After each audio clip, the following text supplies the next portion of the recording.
नमस्कार दोस्तों, हमारे YouTube चैनल एग्जाम से सफलता तक 71 में आपका स्वागत है। मैं हूं अमर सिंह यादव।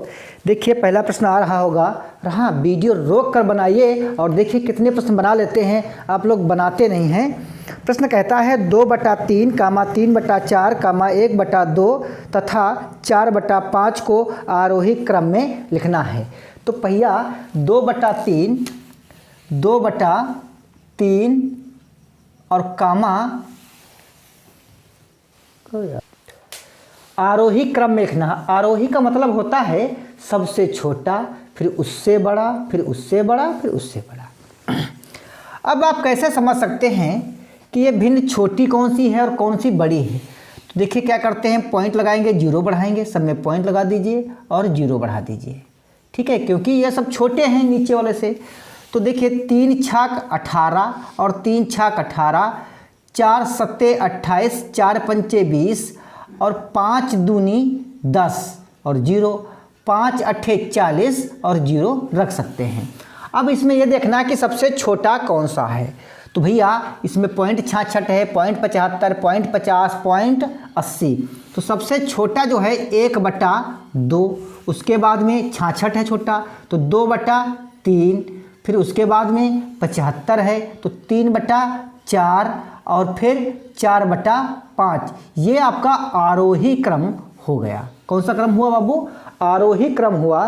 तो भैया जब आरोही क्रम हुआ तो इसमें ऑप्शन नंबर आपका जो कौन सा सही होगा? ऑप्शन नंबर 2 बिल्कुल सही आंसर होगा।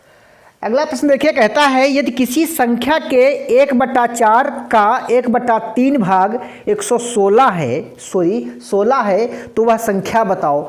किसी संख्या का, मान लेते हैं संख्या x है, इसी का 1/4 और इसी का 1/3 बराबर कितना है? 16 है। तो वह संख्या बतानी है आपको। तो भैया एक बात बताओ, ऊपर ऊपर गुणा करेंगे तो x आ जाएगा और 4 तियाँ 12 बराबर 16। तो x बराबर 16 गुणे 12, तो 12 दूनी 16 दूनी 32 और 16 कन्ना 16 और 3 कितने होते हैं? 19। तो 192 वह संख्या होगी। तो ऑप्शन नंबर इसका 2 बिल्कुल सही आंसर होगा। अगला प्रश्न देखिए, कहता है सालू अपनी पूंजी का 5/6 भाग खर्च कर देती है, शेष भाग का 1/2 भाग कमा लेती है। अब उसके पास पूंजी का कुल कितना हिस्सा जो है, कितना भाग रह जाता है? तो मान लेते हैं उसके पास x पूंजी रही होगी। अब इसी का जो है कितना? 5/6 भाग जो है 5/6 भाग खर्च कर लेती है। तो 5x/6 भाग इसी से तो माइनस होगा। तो 6 कन्ना 6x और माइनस 5x और बटे 6। तो भैया 5 से 6 से 5 गए, कितना बचा? x और बटे 6, ये इतना हिस्सा बचा। अब कहता है इसका जो है 1/2 भाग, इसका 1/2 भाग। तो x का अगर हम x/6 का 1/2 भाग करते हैं तो कितना हो जाएगा? x/12, x/12 ये कहता है। अब कहता है उसके पास कितना भाग बचेगा? तो उसके पास भाग तो था बाबू कितना? 1/6। अब इसी से 1/, अगर हम 12 माइनस कर देते हैं तो इसका एलसीएम कितना आया? 12 आया। इसका एलसीएम 12 आया, नहीं आया? अब यहाँ पर जब एलसीएम 12 आया तो 6 दूनी 12, तो यहाँ पर 2x हुए, 2x हुए नहीं हुए बताओ? और प्लस ये जोड़ते हैं प्लस x।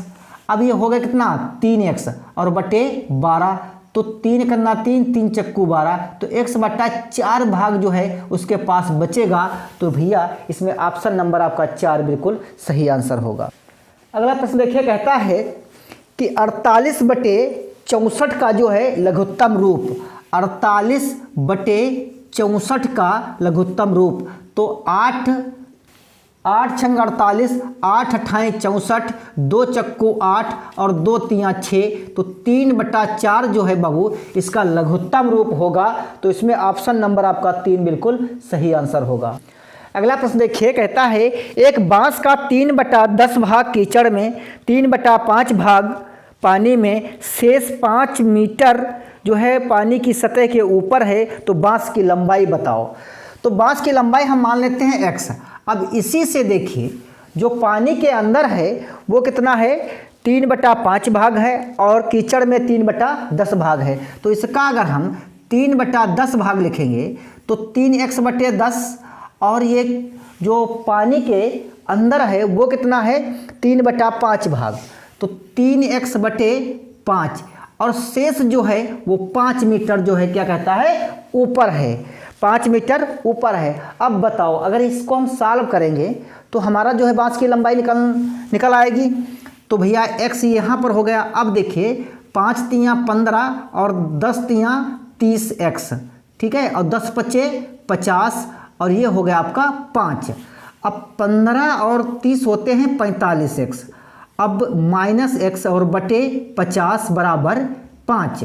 अब इसको इधर गुणा करेंगे तो 50x हो जाएगा, माइनस कितना हो जाएगा 45 बराबर 5, ये इधर गुणा कर देगा 50। अब 50 से 45 गए कितना बचा 5x, तो 5 गुणे 50, तो 5 से 5 कैंसिल हो गए तो x बराबर 50। तो जो बांस की लंबाई है जानते हो वो 50 मीटर रही होगी। ऑप्शन नंबर 1 बिल्कुल सही आंसर होगा। 8 के सभी गुणनखंड ज्ञात करना है। कहता है 8 के जो हैं वो सभी गुणनखंड ज्ञात करना है। इस बात को ध्यान रखिए। होता क्या है बच्चे क्या करते हैं 8 के सभी गुणनखंड काटेंगे तो इस प्रकार से काट देंगे। ये सभी नहीं है, ये क्या है अभाज्य गुणनखंड है। तो 8 किस पहाड़े में आता है 1 के पहाड़े में आता है, 2 के पहाड़े में आता है, 4 के पहाड़े में आता है और 8 के भी पहाड़े में आता है। तो भैया ऑप्शन नंबर इसका 2 बिल्कुल सही आंसर होगा। अगला प्रश्न देखिए, कहता है 6 के प्रथम 5 गुणज ज्ञात कीजिए। तो 6 के गुणज का मतलब क्या होता है, जैसे इससे जो बड़े होंगे वो 6 में आ जाएं तो 6 का तो पहला 6 हो जाएगा, पहला जो है इस गुणज 6 होगा, फिर 12, फिर 6 दूनी 12, 6 तियाँ 18 और 6 चौक 24, 6 पूछा है, 6 पंचे 30, तो 1 2 3 4 और 5 और 6 छाक 36, जितने भी पूछे उतने आप 6 के गुणज निकाल सकते हैं। तो इसका ऑप्शन नंबर जो बाबू है 4 होगा।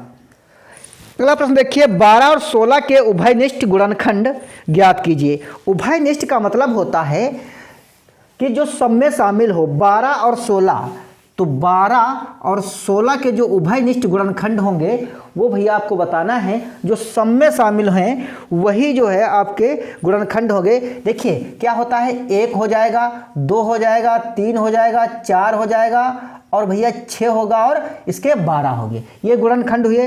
अब आती है 16 की बात, तो 1 होगा और 2 होंगे और 4 होंगे और 8 होंगे और फिर क्या होगा 16 होगा।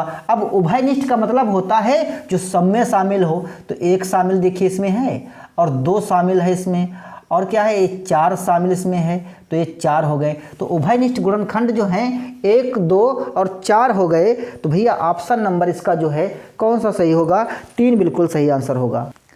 अगला प्रश्न देखिए, कहता है 7 की घात 5 गुणे 9 की घात 7 गुणे 11 की घात 9 के अभाज्य गुणनखंड की संख्या कितनी होगी। तो भैया 7 की जो घात है वो 5 है और 9 की घात भी 7 है और 11 की घात 7 है। अब कहता है कि इनके अभाज्य गुणनखंडों की संख्या ज्ञात करना है। ध्यान से रखिए, ना तो आप 7 के गुणनखंड कर सकते हैं ना आप 11 के कर सकते हैं, लेकिन 3 के हम कर सकते हैं। तो क्या करेंगे देखिए 3 की घात भी 7 कर देंगे और गुणे 3 की घात भी 7 कर देंगे और 11 की भी 7 कर देंगे। अब यहाँ पर एक बात ध्यान देखनी है, 7 नहीं यहाँ पर 11 की जो घात है बाबू 9 है। अब क्या करना है ध्यान रखिए, अगर मान लीजिए यहाँ पर लिखा है 4 की घात 12, तो इसका मतलब जानते हो क्या लिखा है 2 की घात भी 12 है और फिर 2 की घात फिर 12 है। ये बात ये 9 के साथ हुआ है। अब अभाज्य गुणनखंडों की संख्या बता रहा है, तो ये जो घातें हैं इनका हम योग कर लेते हैं। तो 7 7 14 और 14 5 19 और 19 5 कितने होते हैं 28। तो इनके जो गुणनखंडों की संख्या होगी वो 28 होगी। तो इसमें ऑप्शन नंबर आपका जो है 2 बिल्कुल सही आंसर होगा। अगला प्रश्न देखिए, कहता है 8 और 11 में उभयनिष्ठ गुणनखंडों की संख्या ज्ञात करनी है। तो 8 और 11 के अगर हम गुणनखंड करते हैं तो वो गुणनखंड अभाज्य क्या होंगे। देखिए 1 होगा और 8 होंगे, इसमें 1 होगा और 11 होगा। तो उभयनिष्ठ का मतलब है जो सब में शामिल हो, तो इसमें बाबू 1 सिर्फ शामिल होगा। तो आपका ऑप्शन नंबर इसमें कौन सही होगा? 1 बिल्कुल सही आंसर होगा। अगला प्रश्न देखिए, कहता है 240 के अभाज्य गुणनखंड कितने हैं? तो 240 के अगर हम अभाज्य गुणनखंड करते हैं तो इस प्रकार से करेंगे, 2 एक अन्ना 2, 2 दूनी 4, 2 जीरो 0, 2 छंग 12, 2 जीरो 0, 2 तियाँ 6 और भैया फिर काटेंगे, कितना होगा? 15, फिर 3 से काटेंगे, 3 पचे 15 और 5 कन्ना 5, 1 2 3 4 5 6। तो इनकी संख्या जो है वो 6 हो जाएगी। तो ऑप्शन नंबर आपका इसमें 3 बिल्कुल सही आंसर होगा। अगला प्रश्न देखिए, कहता है निम्न में कौन सी संख्या 18 से विभाजित है? कहता है निम्न में कौन सी संख्या 18 से विभाजित है? देखिए तो 18 को जो नियम है, तो 18 के अगर हम गुणनखंड काटेंगे तो यहाँ पर 2 गुणनखंड बनते हैं, एक तो बनता है 2 और एक बनता है 9। 18 से संख्या वही विभाजित होगी जो 2 और 9 दोनों की शर्तों को पूरा करेगा, वरना नहीं विभाजित होगी। तो पहले ऑप्शन से चेक करते हैं। अच्छा, 2 का नियम क्या था बाबू? या तो 0 हो, 2 4 6 8, ये लास्ट में अगर हो तो ये संख्या 2 से कट जाएगी। तो ये 2 से तो संख्या कट रही है, लेकिन बात आती है 9 की। अगर 9 से हम काटते हैं, 2 से तो कट जाती है। 9 का नियम था कि संख्या के अंकों का योगफल जो है 9 से कटना चाहिए। तो देखिए 1 और 5 प्लस 2, तो 5 1 6, 5 और 1 6 और 2 7, तो 7 आया इनका योग, तो ये 9 से नहीं कटता है, तो ये संख्या आपकी नहीं कटेगी। अब बात आती है दूसरे ऑप्शन की। इसमें 2 से तो संख्या ये कट जाती है, 2 से कट जाती है, लेकिन फिर भी हम 9 का योग करते हैं, तो 6 और 1 7 और 7 और 2 9, तो यानी संख्या जो है इनका योग 9 आया, तो 9 से भी पूरी संख्या कट रही। तो ऑप्शन नंबर आपका जो है दूसरा बिल्कुल सही होगा। दोस्तों, अगर वीडियो आपको पसंद आए तो शेयर कर दीजिए, और हाँ, ना पसंद आए तो डिसलाइक कर दीजिए, और कमेंट बॉक्स में ना पसंद होने का कारण बताइए। वीडियो देखने के लिए धन्यवाद।